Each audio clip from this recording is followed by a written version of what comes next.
It was a long time since D.I. Rowan Jackman and D.S. Marie Evans had left work this early.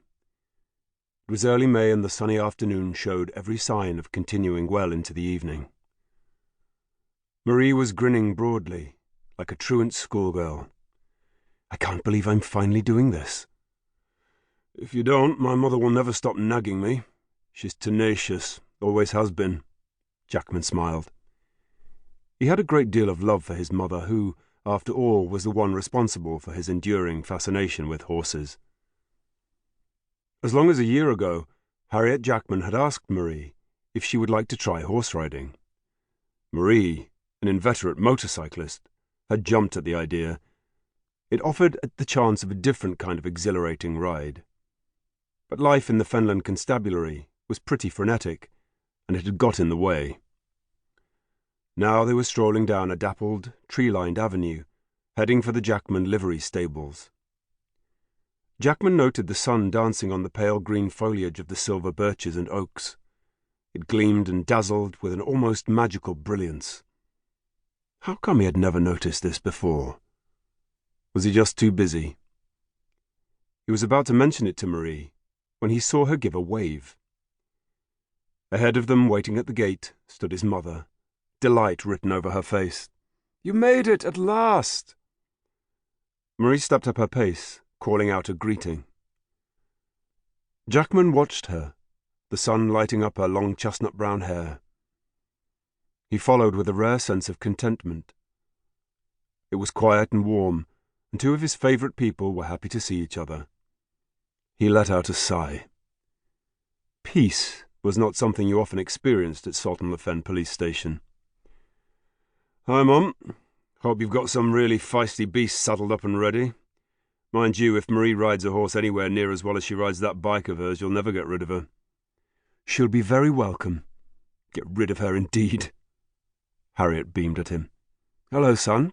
Are you ready for a nice evening ride?" "Try and stop me." Marie turned towards him. "I'm so looking forward to the—" A loud crack reverberated around the stable yard.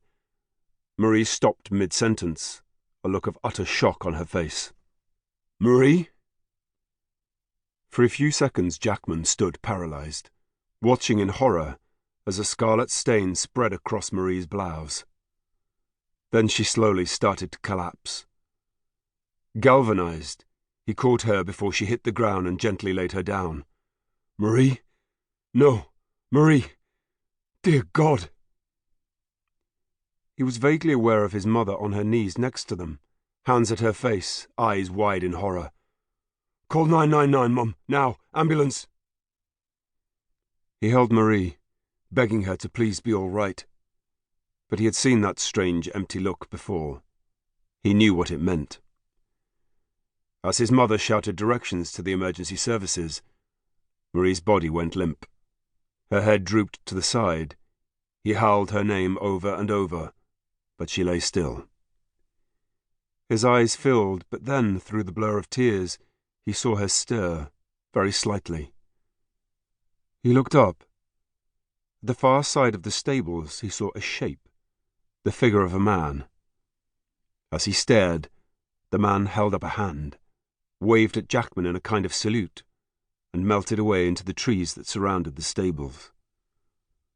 The sun glinted for a moment on the dull metal of a rifle barrel. Jackman recognized him immediately. Still cradling Marie in his arms, he screamed out, "Ashcroft! You bastard! I'll kill you for this!" He looked back at her pale face. "Marie? Marie?" "Darling, wake up, you're having a nightmare." Laura pulled him towards her, held him tightly and whispered, "It's all right.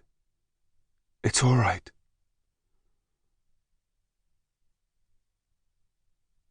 Para seguir escuchando este audiolibro gratuitamente, haz clic en el enlace de la descripción y podrás escucharlo completo sin coste gracias a la prueba de 30 días de Audible.